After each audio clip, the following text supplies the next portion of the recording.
primitive societies the world over, tales of the past are often preserved in drama and song, in performance and pantomime, acted out for all to share and see.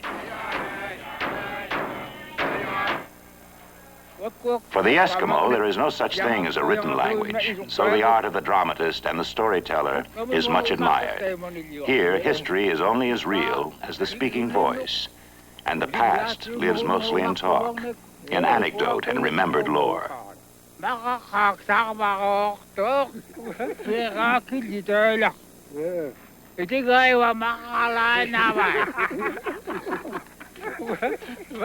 Even the children love to entertain themselves in this way, and such a tale is being told now.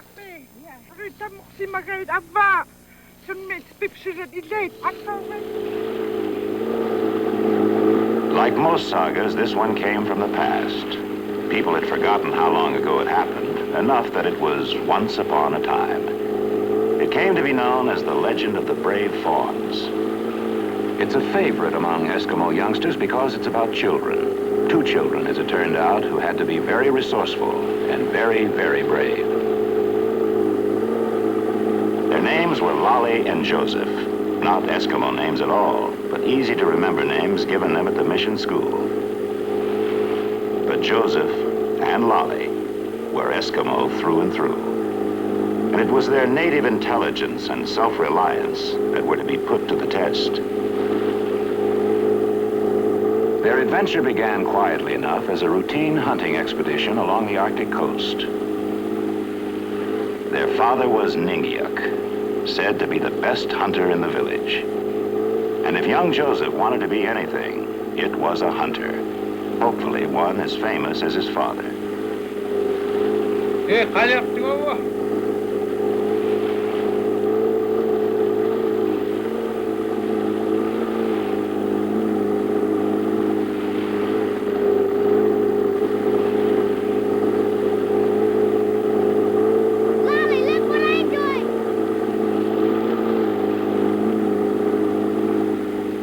In Joseph's eyes, men like his father, his grandfather, and his uncle were the true heroes.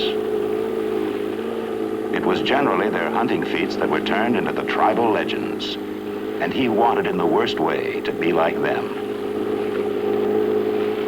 Small and untried as he was, he had no way of knowing he might one day become a legend himself.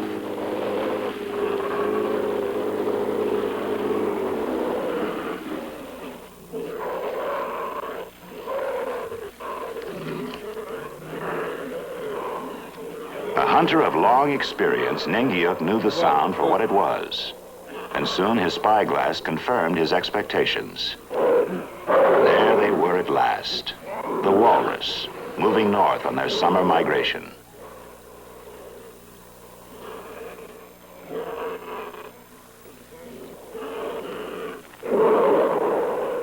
There was the meat for the coming winter. There were the tough hides for boats. There was the ivory to carve into harpoons, knife handles, household utensils, and even trinkets. There it all lay, Ningiuk's harvest, his treasure, and his livelihood. His for the taking.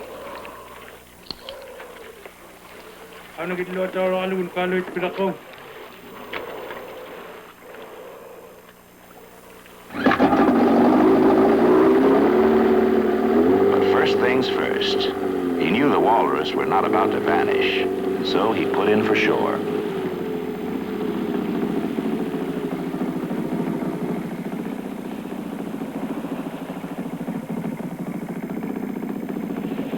This was familiar ground for Ningiuk. Ever since his boyhood, he had been coming to this particular river.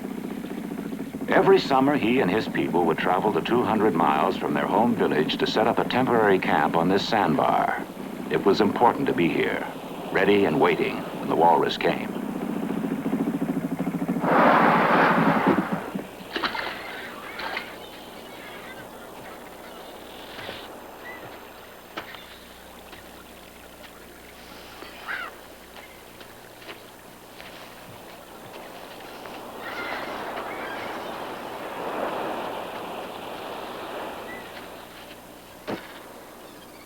Summer camp was a familiar chore, and the family went about it without need of directions or even conversation. From long practice and old habit, each knew his or her task.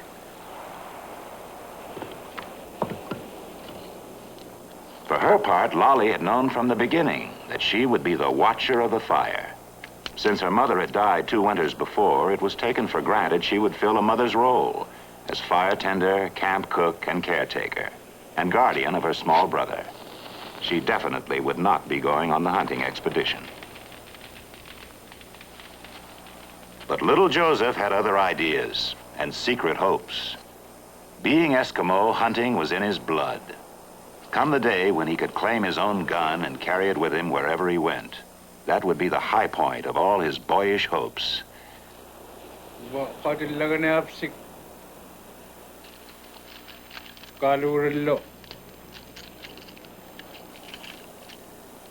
He almost wished his sister had not come. Then maybe the men would take him with them. But Ningiak knew better. Walrus were not for children. Hunting them was hard, exhausting work, and sometimes terribly dangerous. And so it was settled. Joseph must stay behind. A boy's dream could not change the facts of life.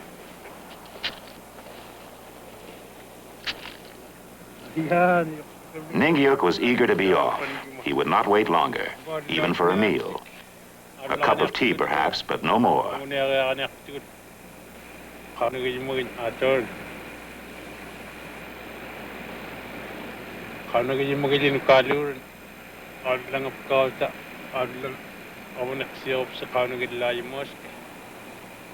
He promised to be back in 24 hours at the most. Maybe even in 10 or 12, given good hunting.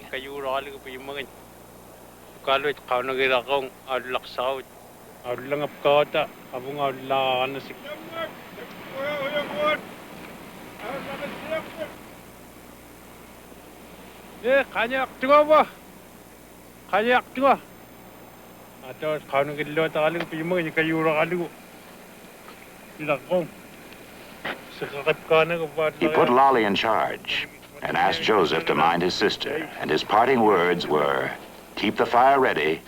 For supper, we'll all have walrus meat."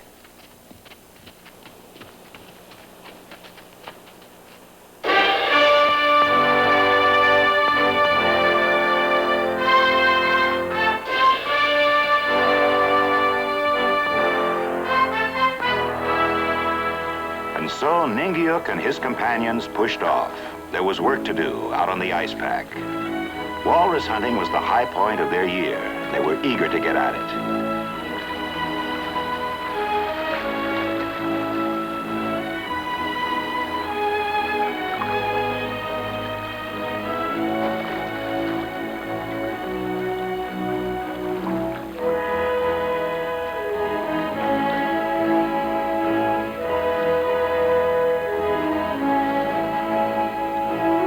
Little Joseph could feel the hunter's excitement, the quickening of the blood, the promise of danger. And he seemed unwilling, even now, to let the boat go without him.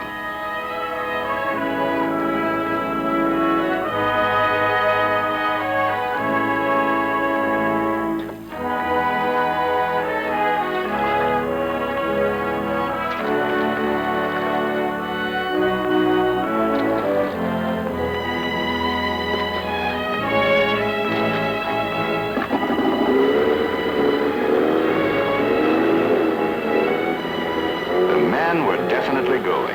There was no holding them back now. The hunters were off to sea, off to adventure and risk, pitting themselves against the unknown dangers of the Arctic deep.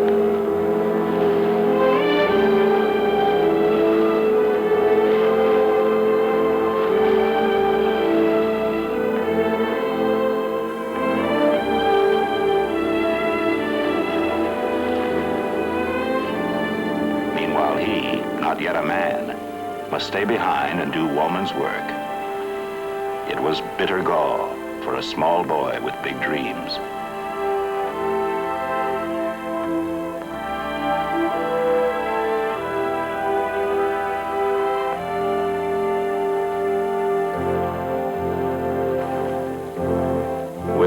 summers, the children had a net in the river and were starting the annual harvest of Arctic salmon. Here was a task they could easily handle while the men were away.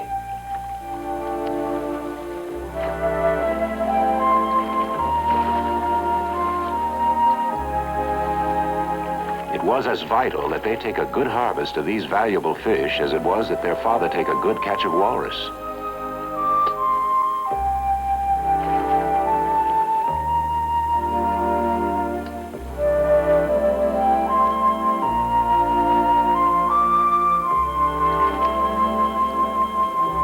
One of the reasons for the camp being here was this yearly salmon run, but it would be a brief event lasting only a few days, and so it was necessary to take the catch while the chance offered.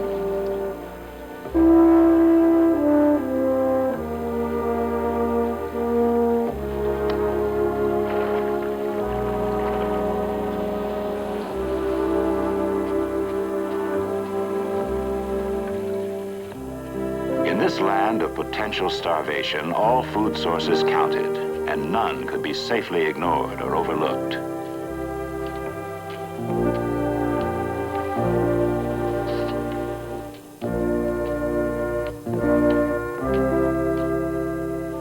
In winter, the Arctic is its own icebox, and refrigeration comes automatically with the weather.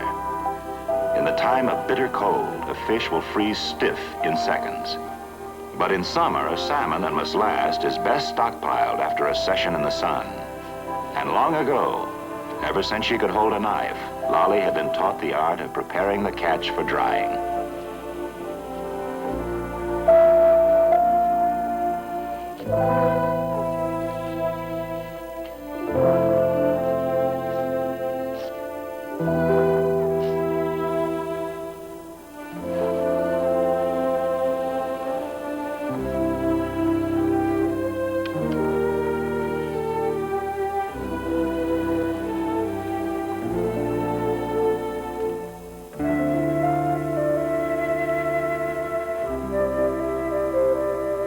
When it comes to household chores, a small boy's enthusiasm will last just so long.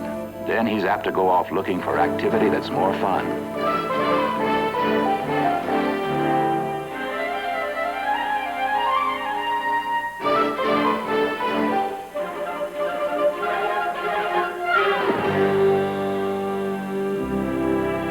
Joseph had managed to catch a lemming, that strange Arctic animal no bigger than a mouse.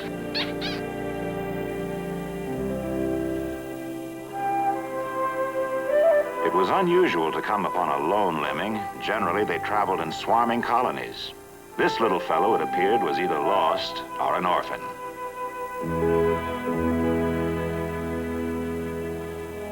Well, in Joseph, he'd found a friend who meant to keep him as a pet. Little did the boy realize that this simple act would have strange consequences.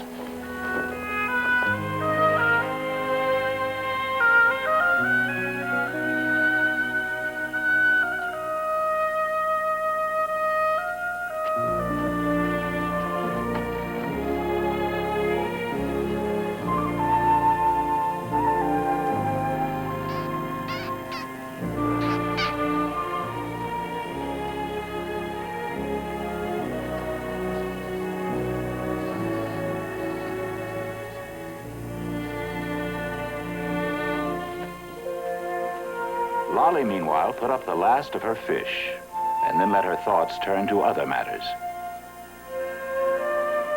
Somewhere on that distant horizon, she half hoped she might catch sight of the hunters.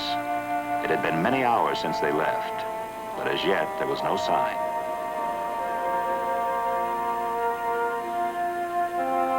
But then Eskimo time is unlike any other time. During the tundra summer, there's no day and night. Only one long, continuing period of sunlight. And sometimes a normal day can seem unending.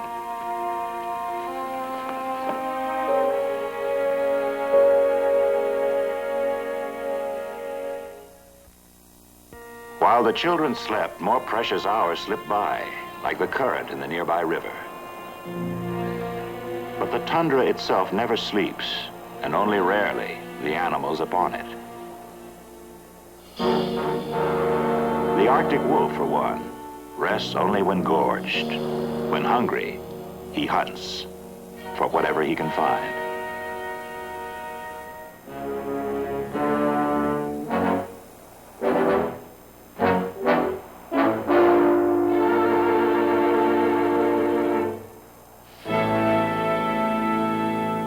Strangely enough, the main predator in these parts is not the wolf. It is starvation, a ruthless specter that cuts down man and animal alike. It is ever present, and all creatures must learn to live in its shadow.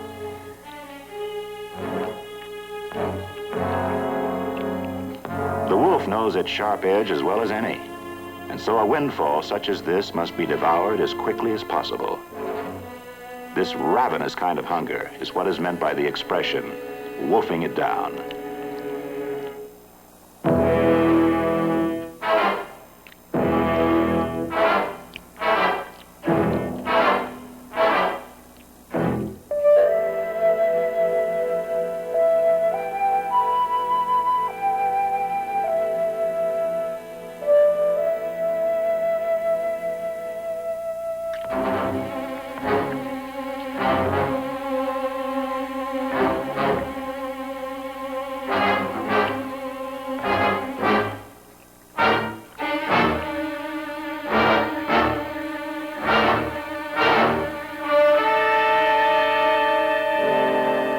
At this moment that Joseph's lemming chose to make a noise.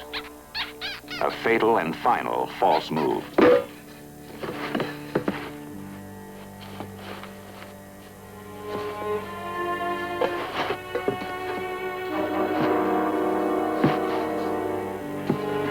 Joseph, wake up! The men are back! Father's here! Joseph! It's Papa!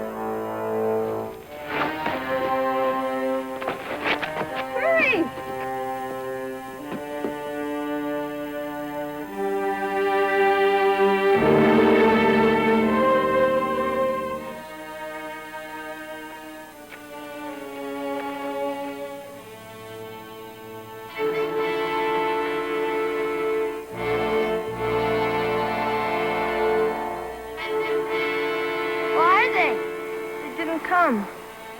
Who did? A wolf. A wolf! Why, I'm gonna shoot him. In your sleep? Where's my lemon? You should know where it is. The wolf got it.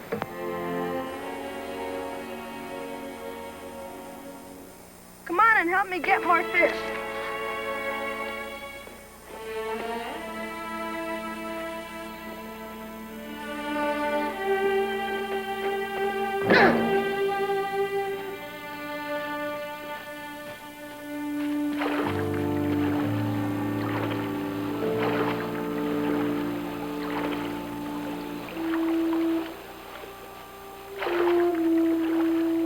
Suddenly, things seem to be going all wrong.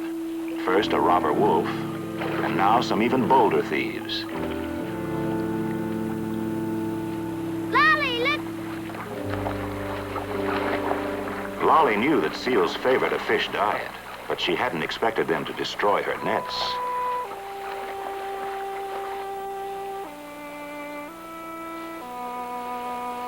This was serious.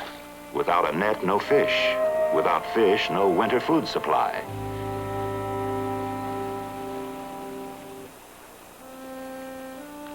But Eskimos are not ones to cry over spilt milk or stolen fish.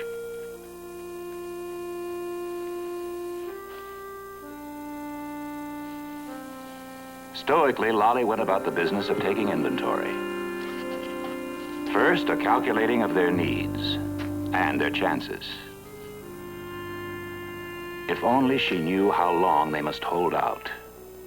Their food wouldn't last for many more meals, but then Ningiok had never intended to be gone so long.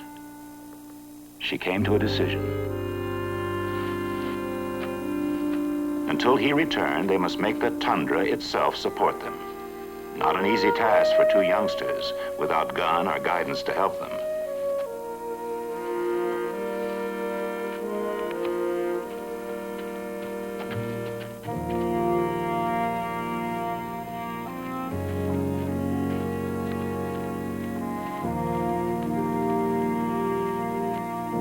Eking out a living here is touch and go at best for bird, animal, or human. In this bleak scene, there is little that is edible.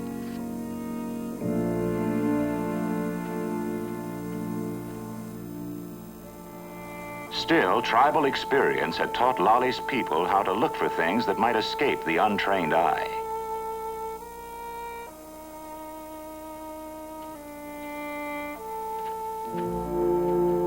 And so she and Joseph set out, prepared to fall back on ancient lore and knowledge. The wisdom of the race would be their only hope now.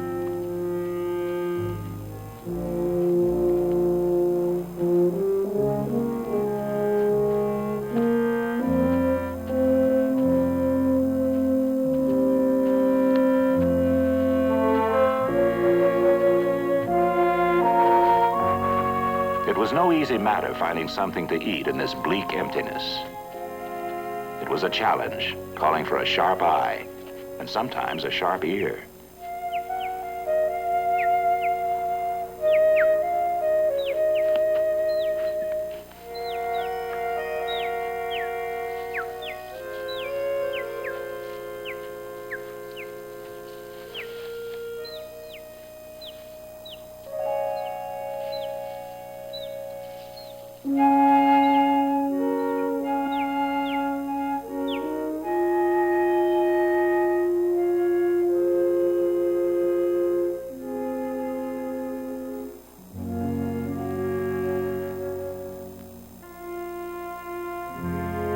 Ah, well, live and let live.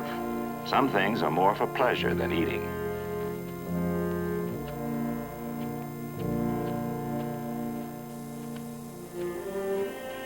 What Lolly really hoped to find was a nest with eggs in it. She'd been too late with the baby snipes earlier.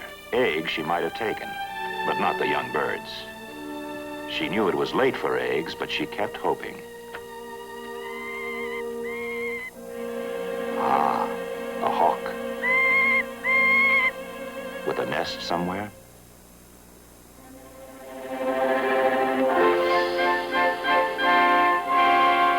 She would watch where it went.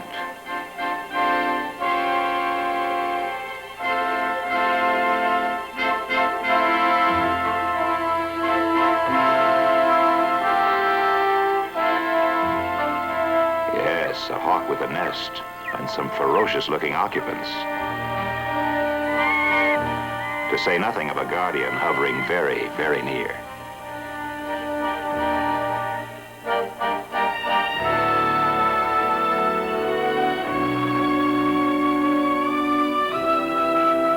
The hawk is a predatory bird. It must kill to live. It hadn't occurred to Lolly that she might have to do the same. Not yet, anyway.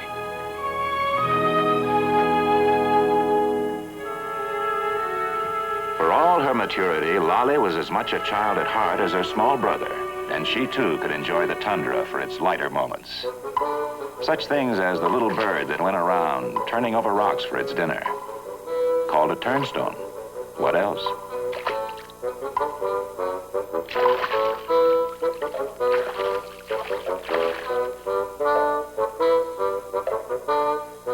She and Joseph should have a beak so long, and a job so easy.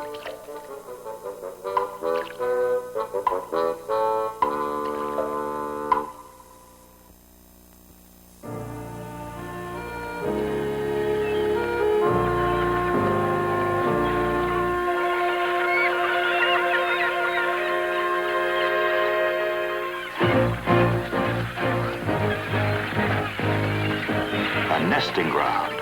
Now their harvest might really bring in something.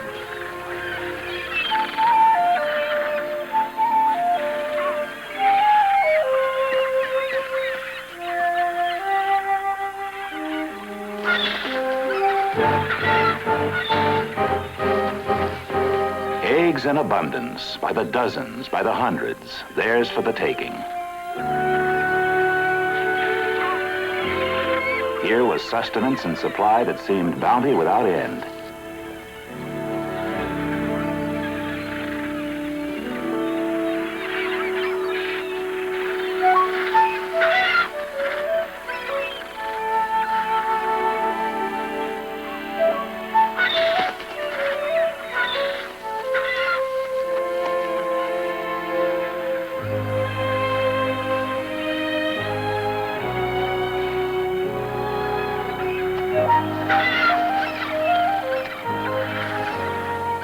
In this treeless terrain where all nesting of necessity was on the ground, the gathering of eggs was a relatively simple matter. And the birds, in their confusion, were quite defenseless against marauders.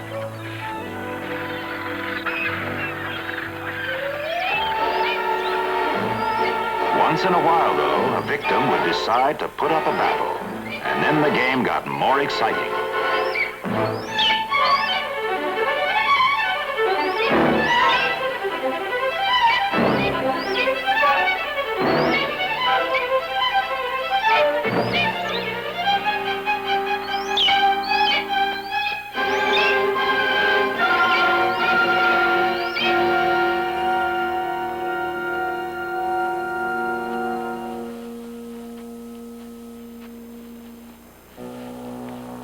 Much to their chagrin, the young robbers discovered their fun had backfired. Their precious cargo had been badly damaged. Maybe they weren't as smart as they thought. After all, when you put all your eggs in one basket, you can't very well roll around on the ground and not come up with a broken shell or two.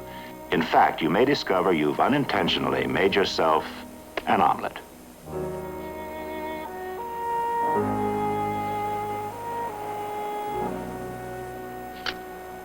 In nature's scheme, there is little that goes to waste, especially in the food department.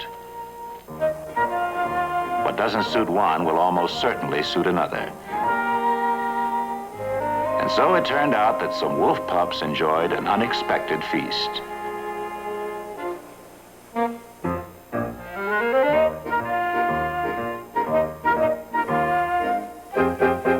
When the young wolves chose to tag along behind, the children were quick to accept their company, forgetting for the moment that wolves generally meant trouble. For their part, the pups sensed there might be another hand out here somewhere, and their growls took on a kind of mock ferociousness.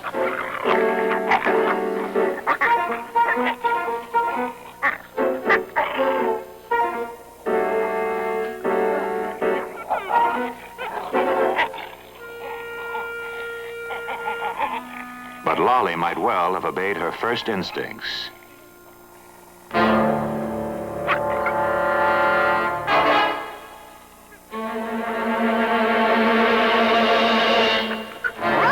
Joseph! Run!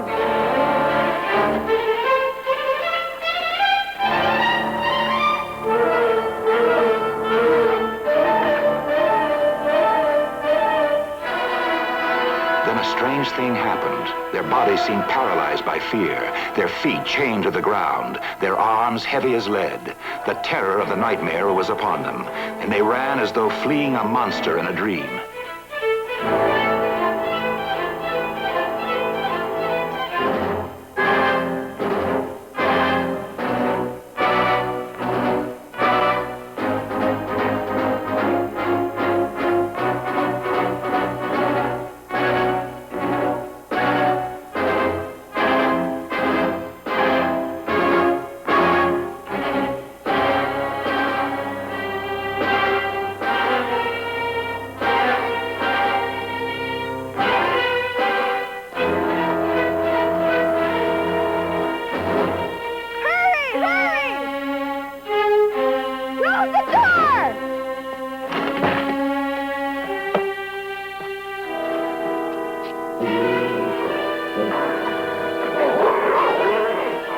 Lucky break, this old shack. It was just barely wolf-proof, but at least it was protection of a sort.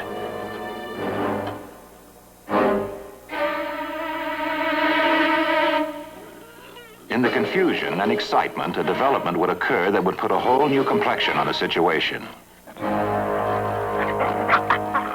It started with the greediness of the pups, and with one especially. This little fellow had had a taste of fine raw eggs. He was sure there were more around here somewhere. And what with a little searching and following his nose, he was clever enough to find them.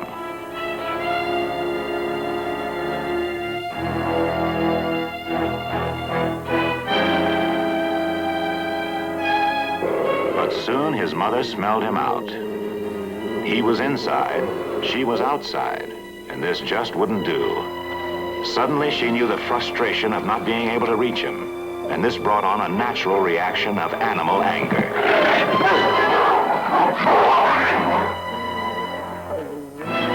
Now she had to get to her offspring, no two ways about it.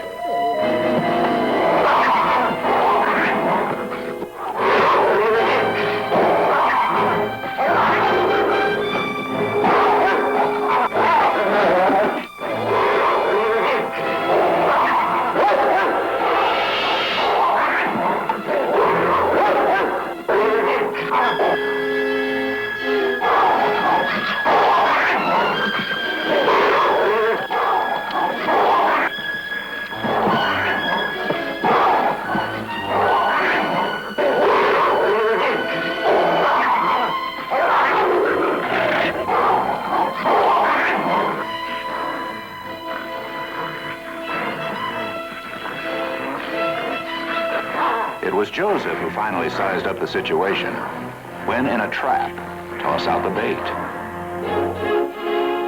A simple answer that seemed to satisfy all. And so it turned out that all the wolves had really wanted was to put their family back together.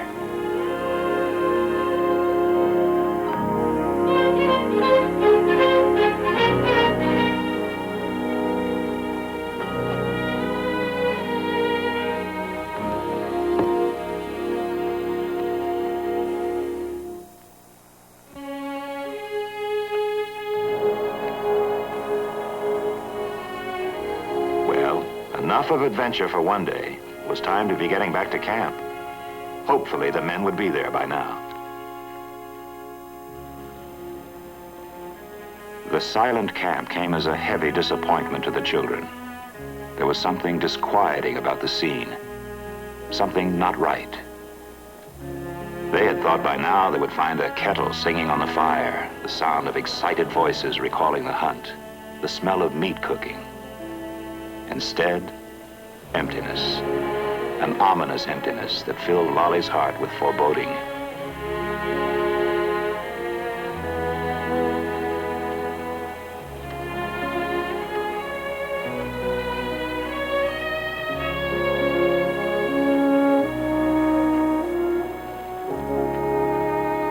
Where were the men? What could have happened? Everything depended on their safe return.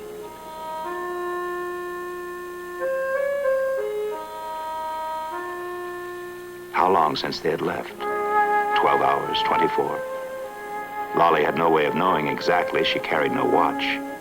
Only a sense of time in her head and in her heart.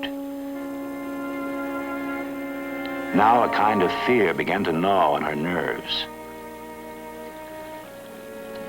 What if the men didn't come back at all? It was a question she knew she shouldn't ask, especially in front of Joseph. For his sake, in fact, she must keep up a good front and seem optimistic and pin her hopes on, well, on hope itself.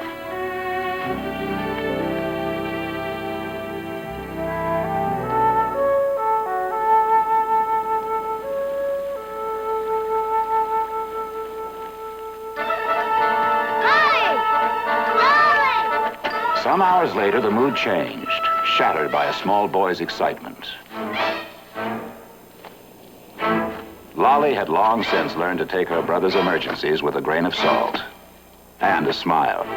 For a crisis with Joseph was apt to lie about halfway between disaster and laughter. Whatever the problem, it seemed to involve a short Eskimo and a long rope. To what purpose? Who could say?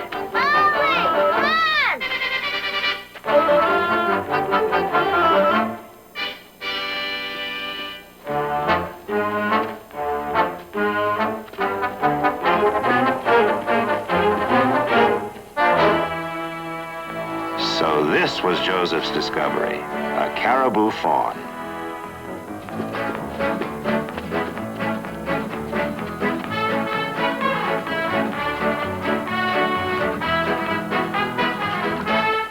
Bogged down in the mud, weak and near exhaustion, the tiny animal was about at the end of its rope.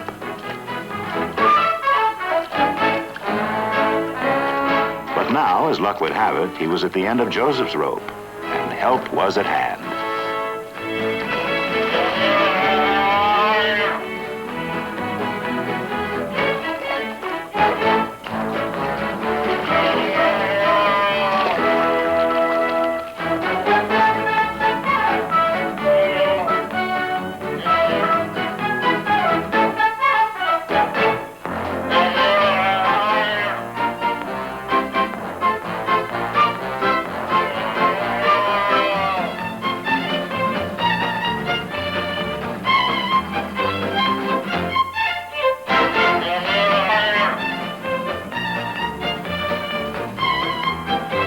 All of a sudden, Joseph found he had about all he could handle. Well, if he could just get this little maverick steered in the general direction of the camp, that would help. Beyond that, he'd just have to hang on.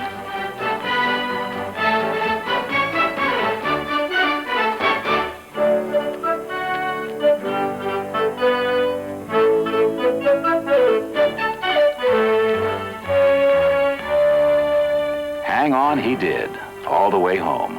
The running tug-of-war was about over. Honors even. Now, Joseph's first order of business was a general cleanup. Not his own so much as the fawn's.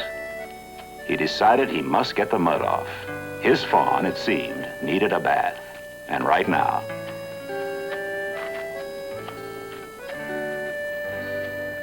The little animal had suddenly become his fawn, his personal prize. And he felt sure Lolly would enjoy it too, once she could see how pretty a fawn could be. A really clean one.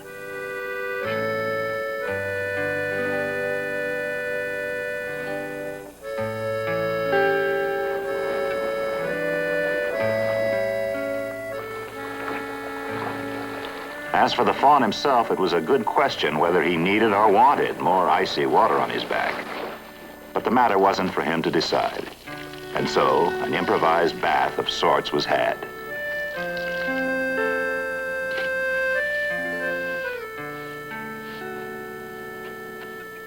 Lolly, meanwhile, had been having other thoughts. In the harsh cold of the Arctic, a caribou meant meat and survival. This animal, so fortuitously delivered into their hands, just might mean the difference between living and dying. Their only wise move was to kill it. This seemed a cruel thing even to consider, yet the Eskimo way is to face the hard facts of existence. And Lolly, all her life, had been trained in the Eskimo way. But next thing she knew, Joseph was preparing to feed the little newcomer. He got out a can of condensed milk, the last but one, and asked her to punch holes in it with her knife. Lolly debated what to do.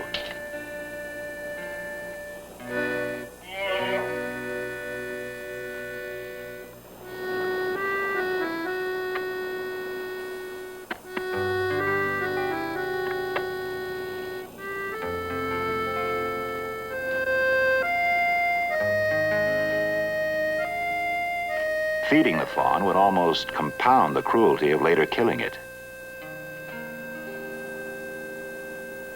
Besides, they needed the milk for themselves. Yet Joseph's joy in his newfound companion was so great, she hadn't the heart to disappoint him.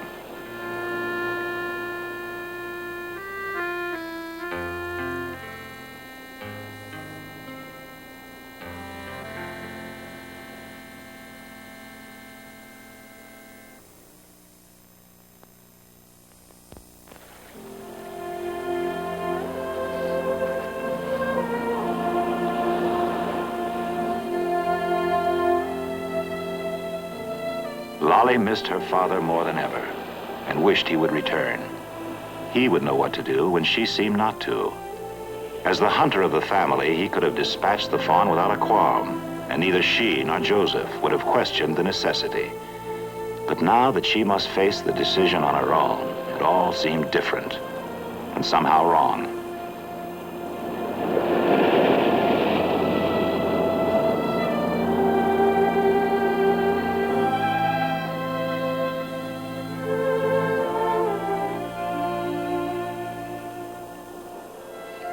She decided she would postpone the final act. First, she would get some rest. Perhaps after a good sleep, the problem would seem simpler, and her mind would be clearer and less confused.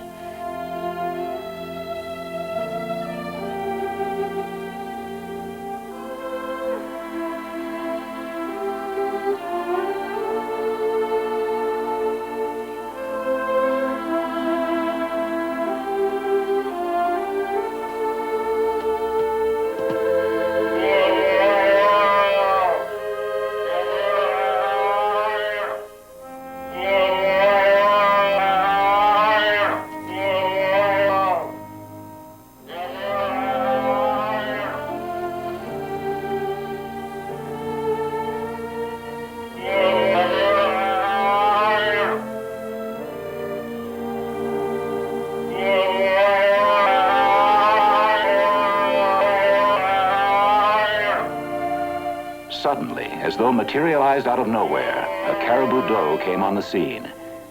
She went unerringly to her fawn, a mother's instinct, her guide.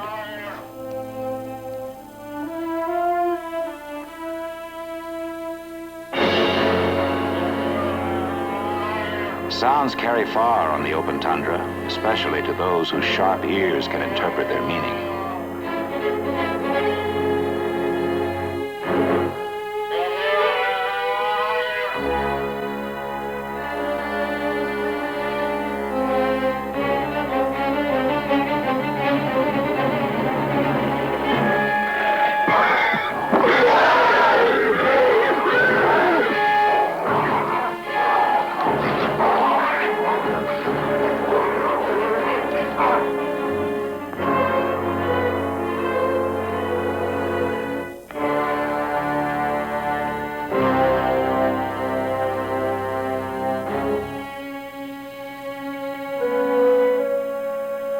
The ways of survival are indeed strange.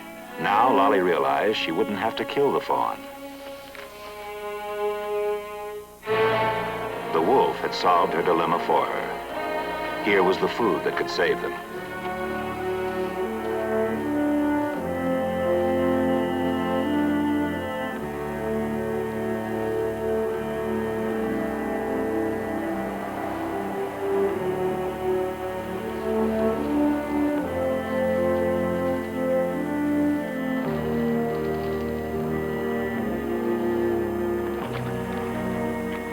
If only the men would come home. Never a day passed but what Lolly didn't know that fervent wish. It was her daily prayer, her silent longing, forever close to her secret heart.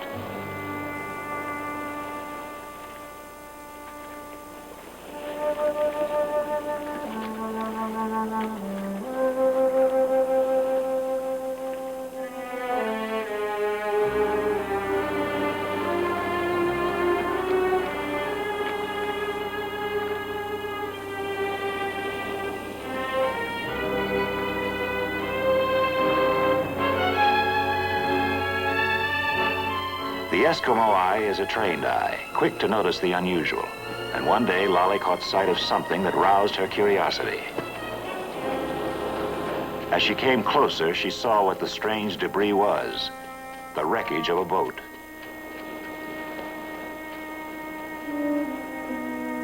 More than that, it was an Eskimo boat, the remains of an umiak, closely resembling her father's. She knew a sudden sense of fear and premonition.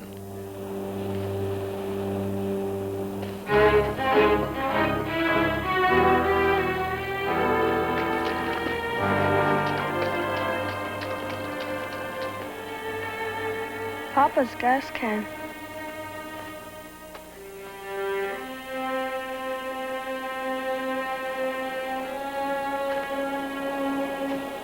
What could have happened? There was no way of knowing. The men obviously had met with mishap, and from the evidence, Lolly could only conclude they were lost. Tragedy such as this stalked the path of nearly every family in Lolly's village, so she was not entirely unprepared for it. Life for her and her people was never without hazard, and nothing was ever guaranteed to be safe and secure. But for all that, it was different when the pain was personal. She returned to camp with a heavy heart, and now Even little Joseph sensed their peril.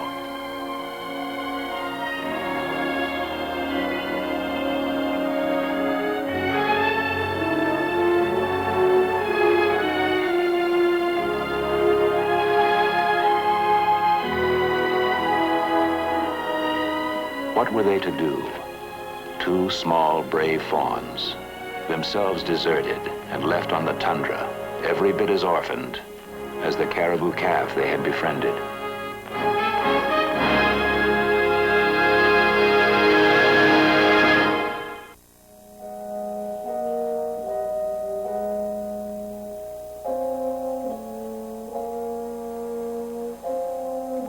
To stay here in camp meant to starve, with the short summer slipping away and winter sure to come.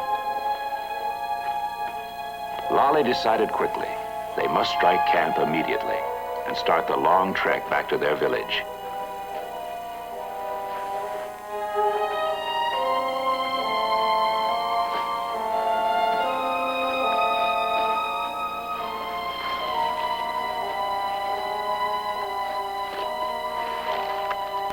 The caribou meat was a must. In fact, their whole journey might well depend on it. She told Joseph to remember the spare ammunition. That was too precious to leave behind.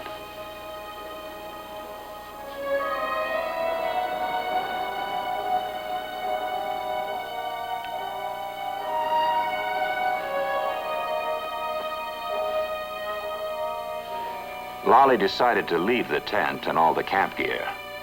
Of necessity, they must travel light.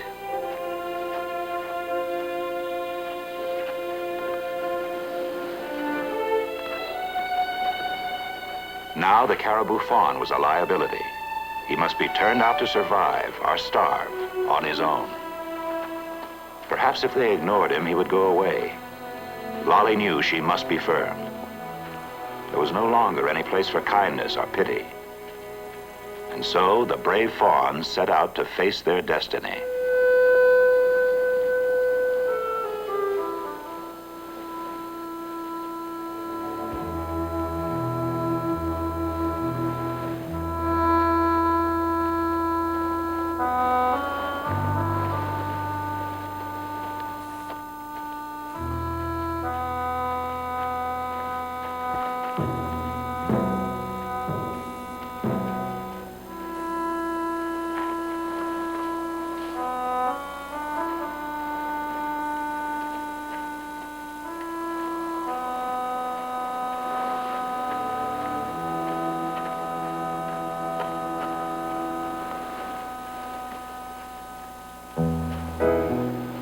Lolly had only a vague notion of the distance, but home must be 150 miles away, maybe more.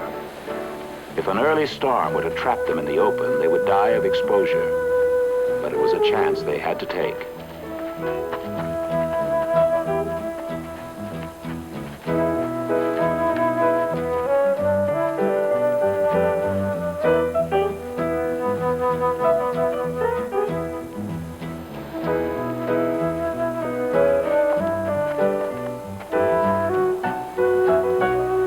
Lolly set a course leading inland across the endless tundra. Joseph was puzzled at first, but she explained that this was the shortcut, the direct path the Raven would fly. To follow the coastline as they had come would be the long way around, and their food could not possibly last all those extra days of travel.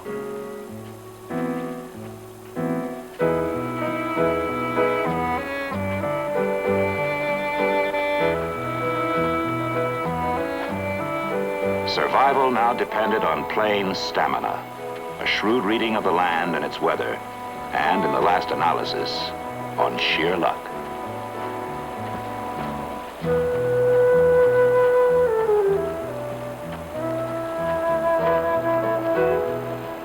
Lolly was aware that the fawn was following, but there was nothing she could do about that. Or was there? Caribou. A lucky meeting at the ancient fording place.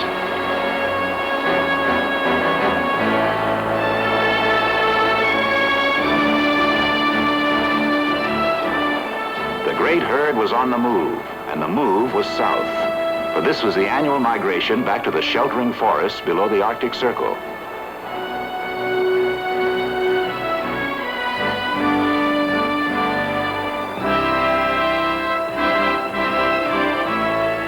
Here, Lolly realized, was a solution to the problem of the fawn.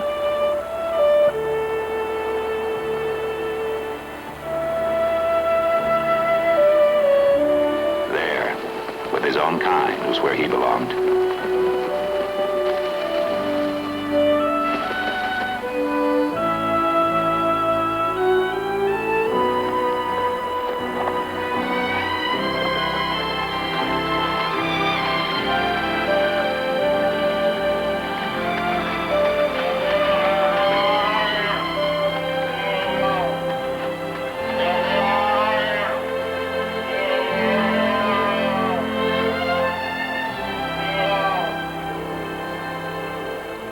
One of the does accepted him, for it is the custom of caribou to take in orphans with their own.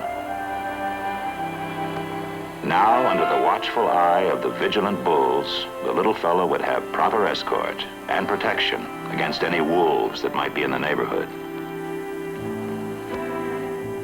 The hours passed. The tundra was a challenge to any traveler, even the migrating birds in the sky who must navigate by instinct.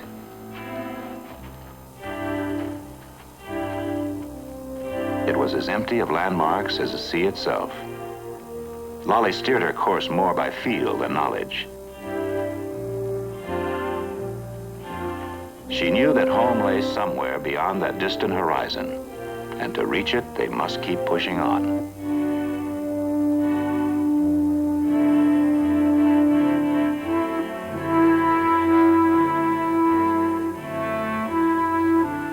Are you sure we're going the right way?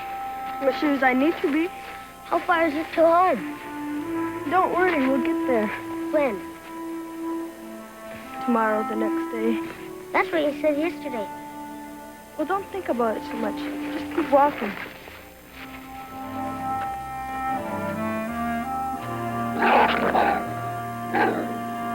Suddenly, the travelers found themselves faced with danger of a most alarming kind. A savage wolverine. This terror of the tundra feared nothing, neither man nor beast, and certainly not two defenseless Eskimo children. Then it occurred to Lolly what had attracted the animal. It was the scent of their fresh caribou meat.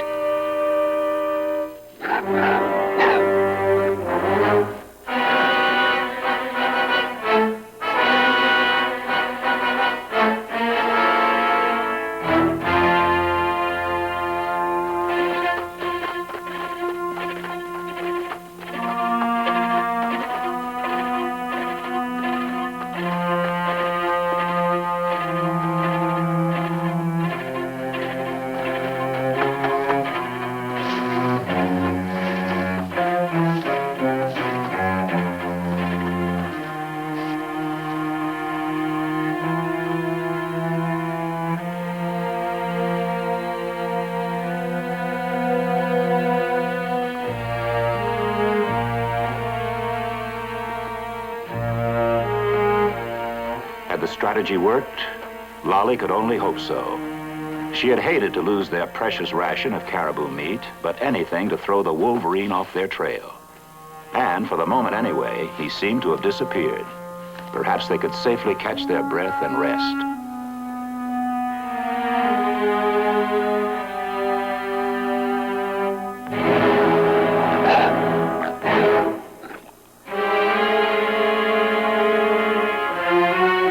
The excitement and the exertion had made the youngsters ravenous. Perhaps a quick snack while they could. Now this tiny portion meant life itself.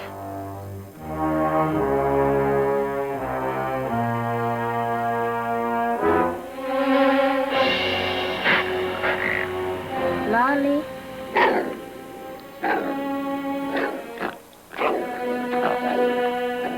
Lolly knew that for as long as they carried fresh meat, the animal would trail them. It might even attack. A last and final sacrifice seemed their only chance.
swift, but the footing held, and soon the children found themselves on the opposite bank, free at last from wandering wolverines.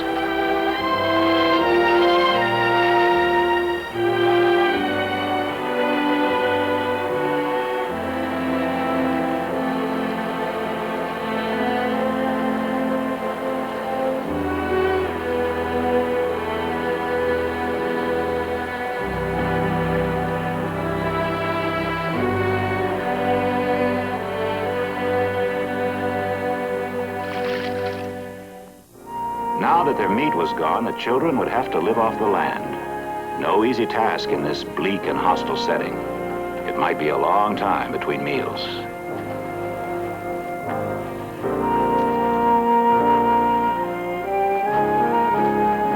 Then Lolly spied a nest, a wild duck's nest, but it turned out to be a disappointment.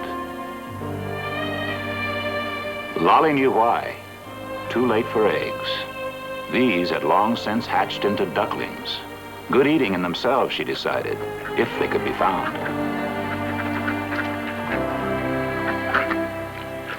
There they were, ducks for dinner. The problem now was how to catch them.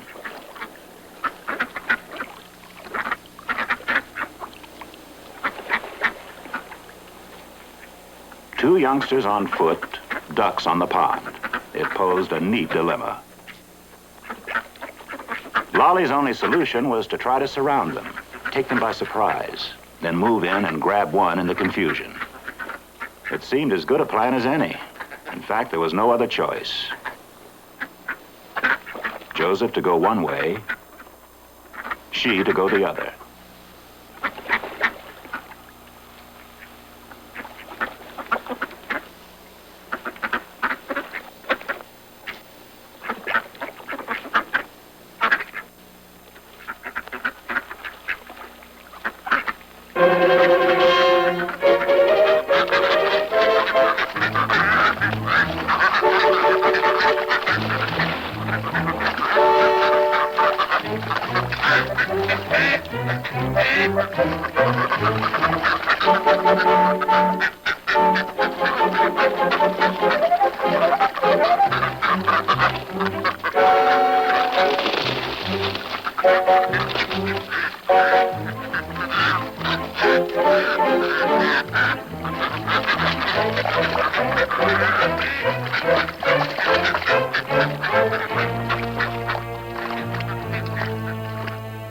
A good try, but no luck.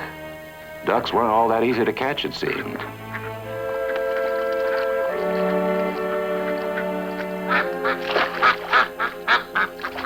Then Joseph had a second chance. One of the ducklings had got hung up in the willows. A capture, after all. But catching was one thing. Killing was something else. Joseph couldn't bring himself to face it. This was something Lolly hadn't counted on. She could see that her small brother, in some ways, was too soft-hearted to be a proper Eskimo.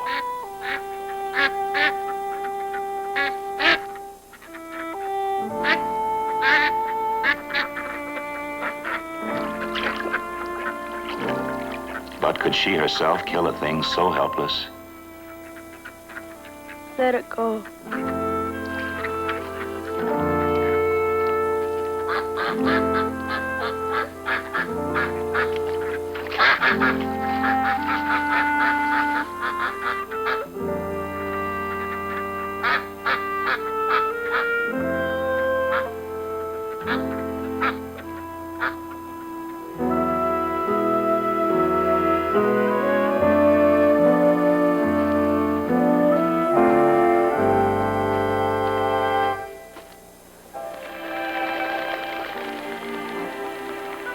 The seriousness of their situation, these Eskimo children were not beyond a few lighter moments. For to smile is to survive in this otherwise harsh land. When the little birds called phalaropes danced on the water, it was enough to bring chuckles and make the head swim.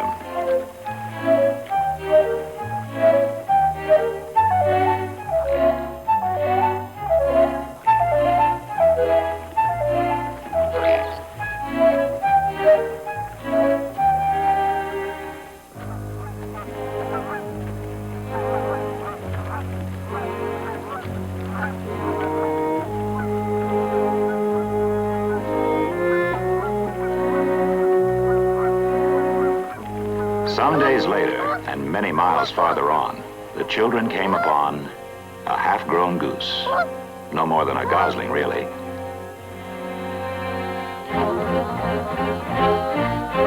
Lolly figured he must have been a late hatcher, for he was still in his flightless stage and unable to take wing.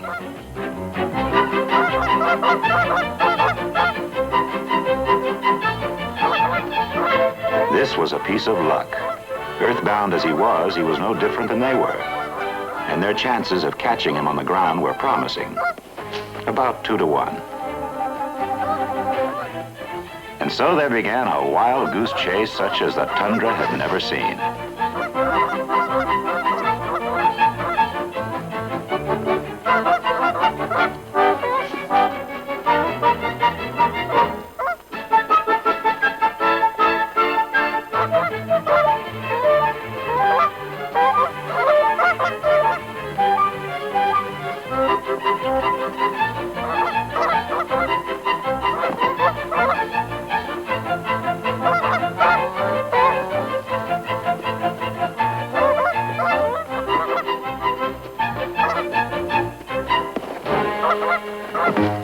But suddenly, the Arctic fox saw his opportunity.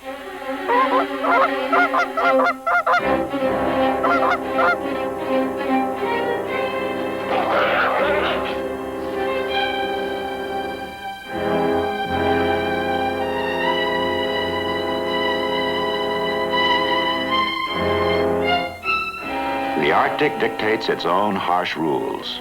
Some win and some must lose in the age-old game of survival.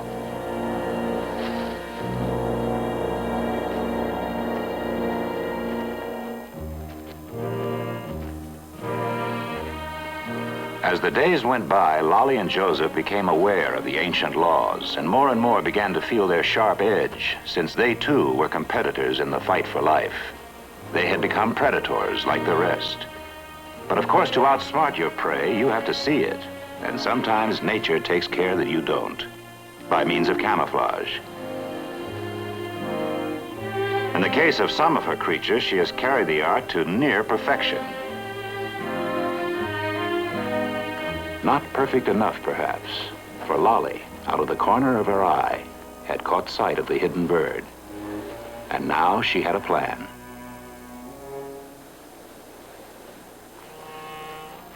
She would see if a little strategy could fool it. Let it pretend to be a bush. She would pretend to be blind.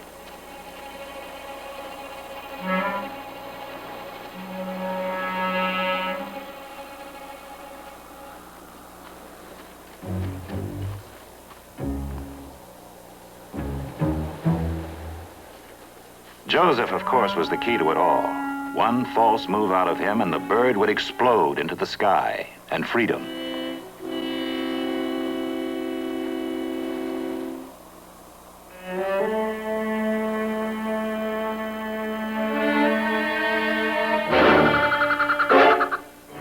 Quick as the fox and as effective. In a matter of minutes, the meal was done to a turn. It was tasty fare, the best and most nourishing in a long while.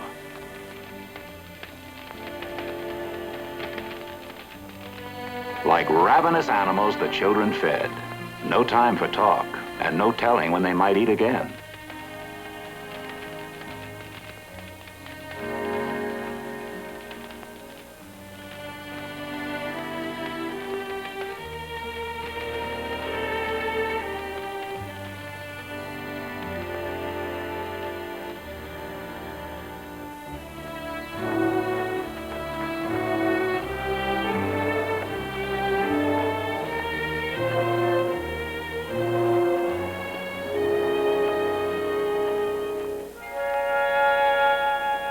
As the time passed, the trek began to take its toll. Lolly herself was tired to exhaustion, and little Joseph seemed to need rest more and more often.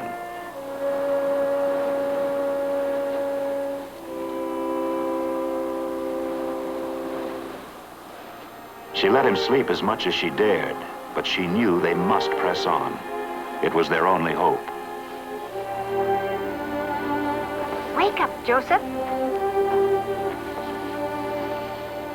We must go on.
So forget it.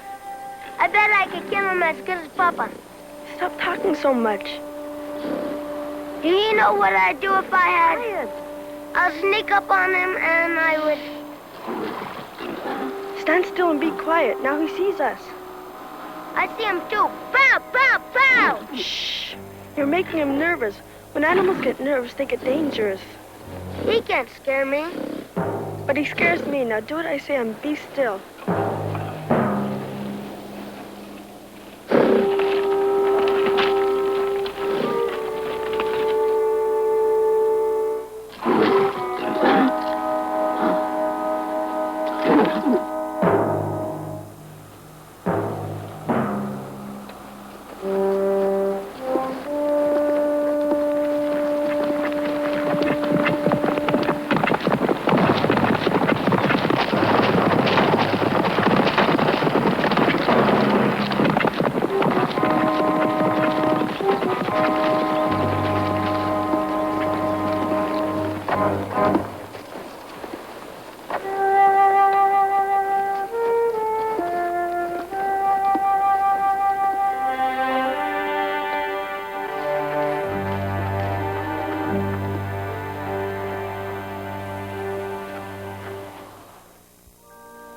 As time went on, Lolly decided that one or the other of them should stay awake during rest periods. While she took a quick cat nap, Joseph would do sentry duty. More often than not, Lolly awoke to find her lookout asleep at his post. Exhaustion was beginning to wear them both down.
In the Arctic scheme of things, some are hunters and some are browsers, and some are lowly scavengers.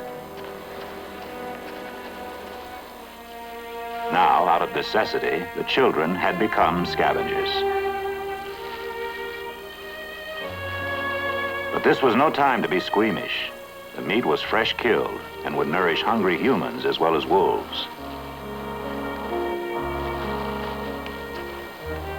Besides, Lolly remembered the Eskimo saying, "No man knows hunger unless he is fed with the wolf."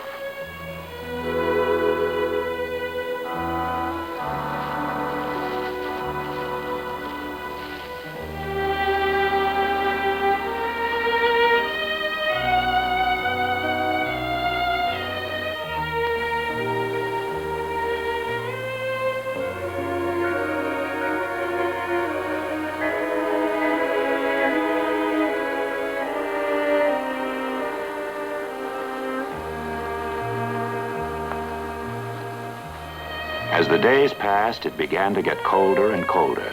And before long, the children were getting their drinking water out of ice-covered ponds. This was the unmistakable sign that winter was near.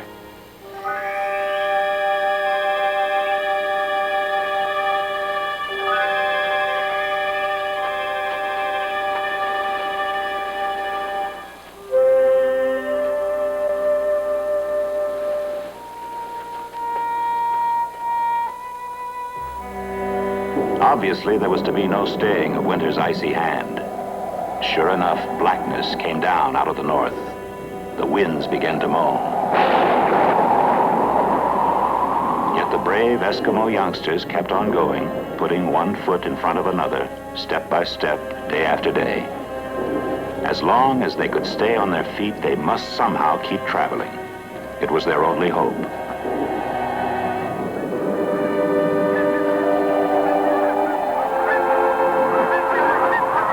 Cry of the north.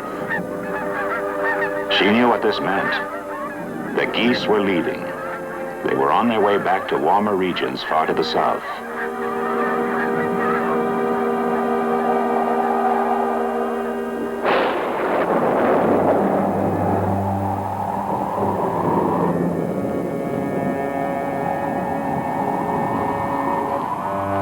And their departure only confirmed what she already knew, that the Arctic winter was not far behind.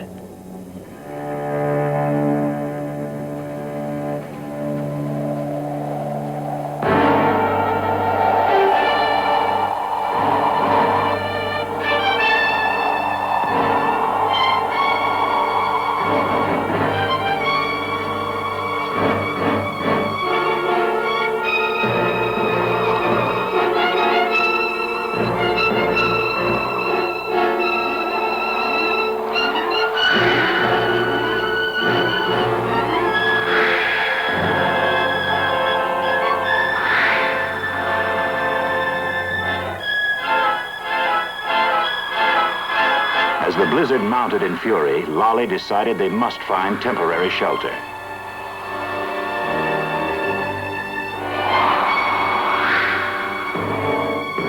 Lucky for them, an abandoned den, possibly that of wolves. But let the wolves return if they must. Possession was at least 9 points of the law.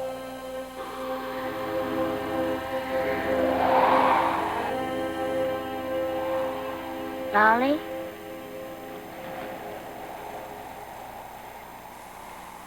Lolly? What? Did you ever see anybody die? Mama and Ernest? Ernest? Our brother you never knew. There isn't much to it. A person just goes to sleep. The missionary thinks that you go to heaven when you die, but Papa says the old people are right. They say your spirit goes into the next little baby that's born.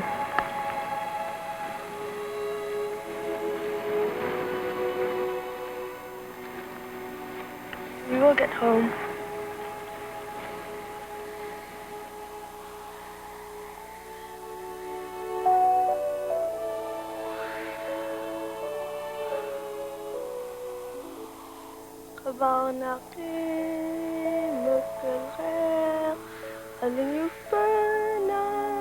To keep her little brother's spirits up, Lolly sang a lullaby, one she had learned at the mission school. It was by someone named Brahms, translated into Eskimo.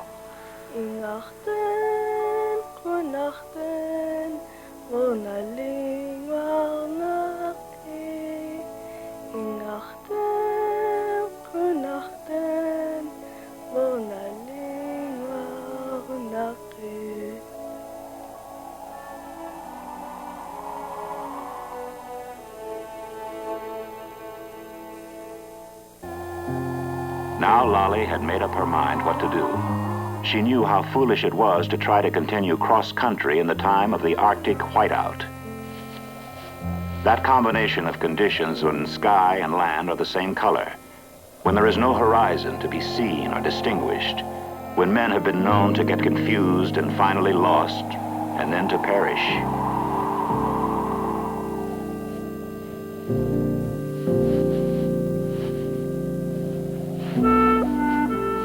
She decided to backtrack. They must return to the river and follow it downstream to the coast.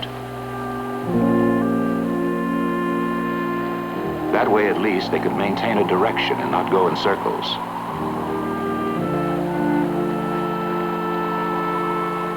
And so the river became their lifeline, their only hope for getting home.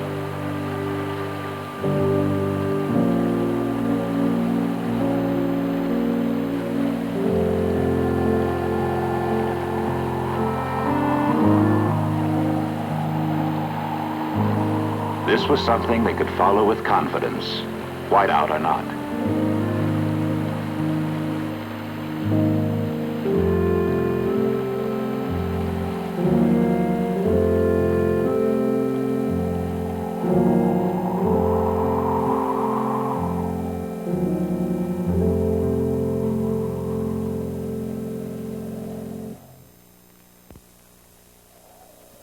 As the leader, Lolly had decided they must not stop again until they reached the coast.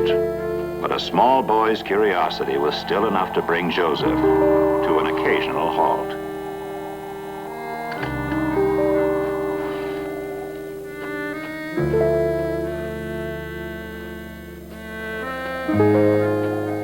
Come on!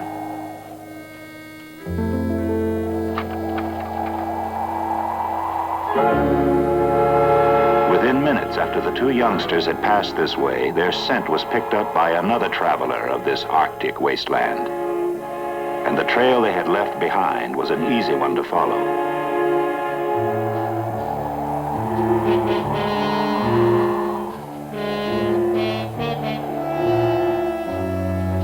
The human scent here was fresh and unmistakable.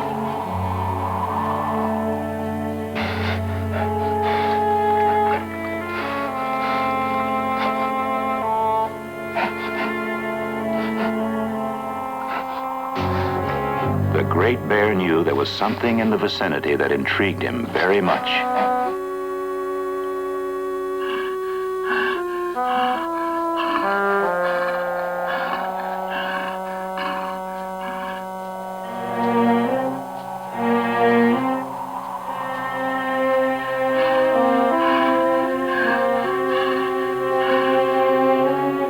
As small boys will, Joseph was constantly finding reasons to dally, little knowing that danger was pressing from the rear.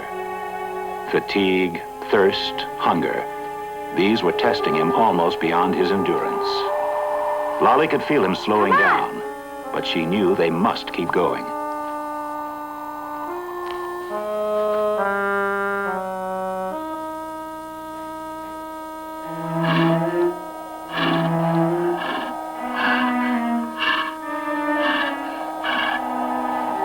It was some hours later when the weary travelers finally came to a halt. Little Joseph, for his part, could go no farther.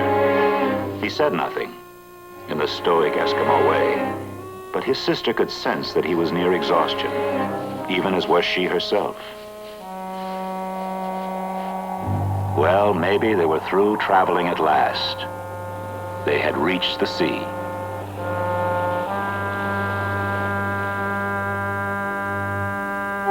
Lolly had one last plan.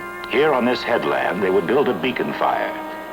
Possibly some passing walrus hunters might notice it and come to pick them up. It was a slim hope, perhaps even a forlorn one. But it seemed to Lolly the only card she had left to play.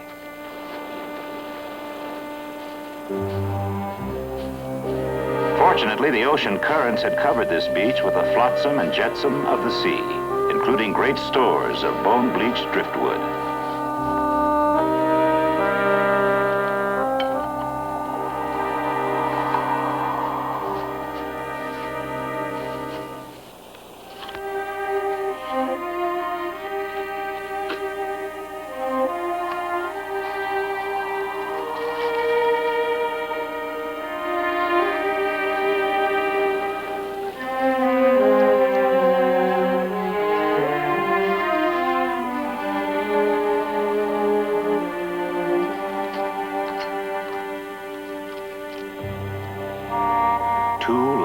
matches. The gamble for survival was getting more and more desperate.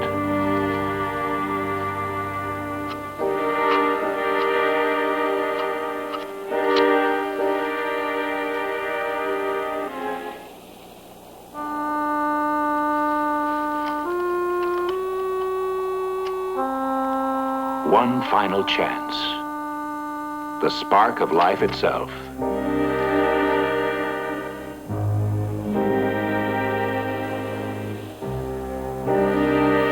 Wait, said Joseph. For all his immature years, he knew a hunter's trick or two. One especially he remembered seeing his father use.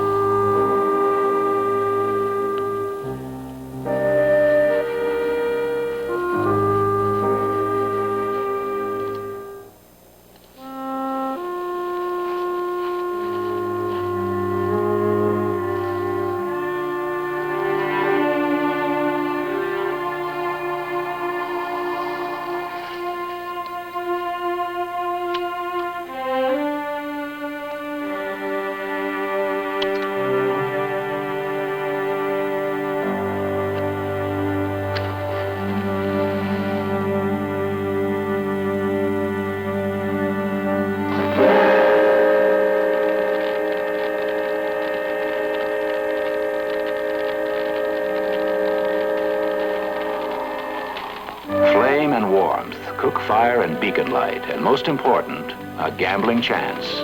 All from one last match.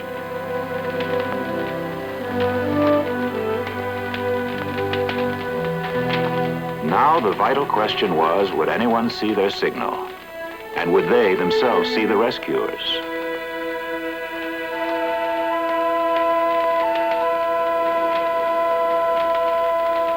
Lolly realized they must keep a constant lookout, forever checking the changing sea. A boat might so easily appear to be an ice floe and pass on by unnoticed.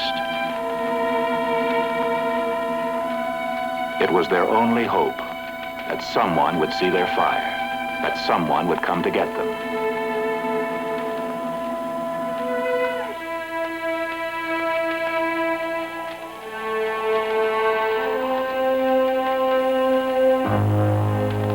It so happened that someone did.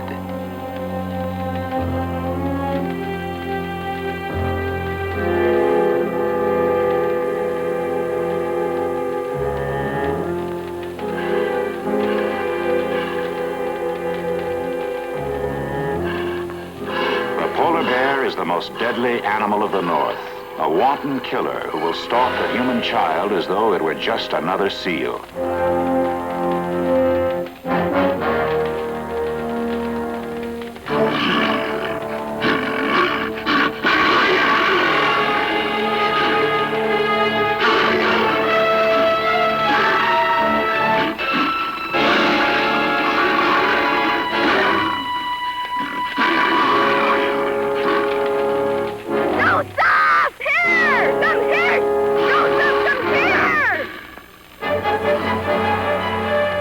Then Lolly had an inspiration born of desperation.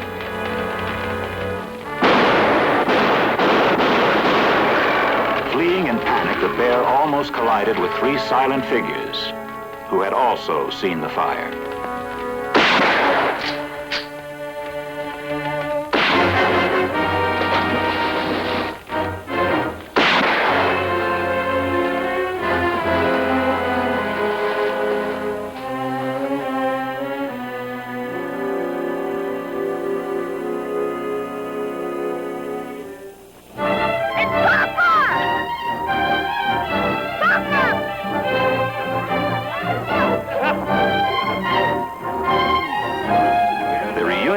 Exciting moment for all, and quite joyous for Eskimos, usually so solemn and restrained. Emotion for these people is only an occasional luxury.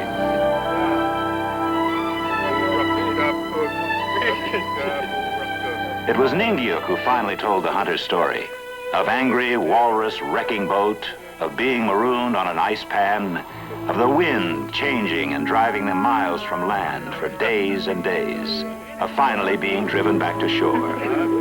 It was an oft-told tale among hunters, almost commonplace, a recounting of risks accepted, danger survived. But to little Joseph, it was the stuff of legends and dreams, and he drank in every word.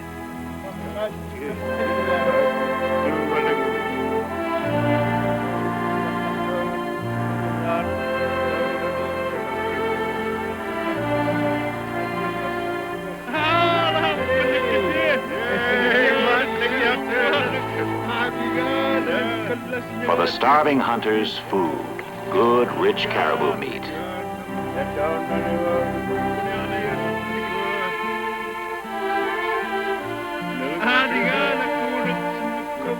For little Joseph, a moment of pride and fulfillment. My children, Ningiak spoke, they are the true hunters. They have brought us meat. They have faced the great bear. You, Joseph, you must have this gun. Father to son, sign and seal that little Joseph was an Eskimo hunter at last. For Lolly, a good luck amulet to protect her from all future harm and all further evil.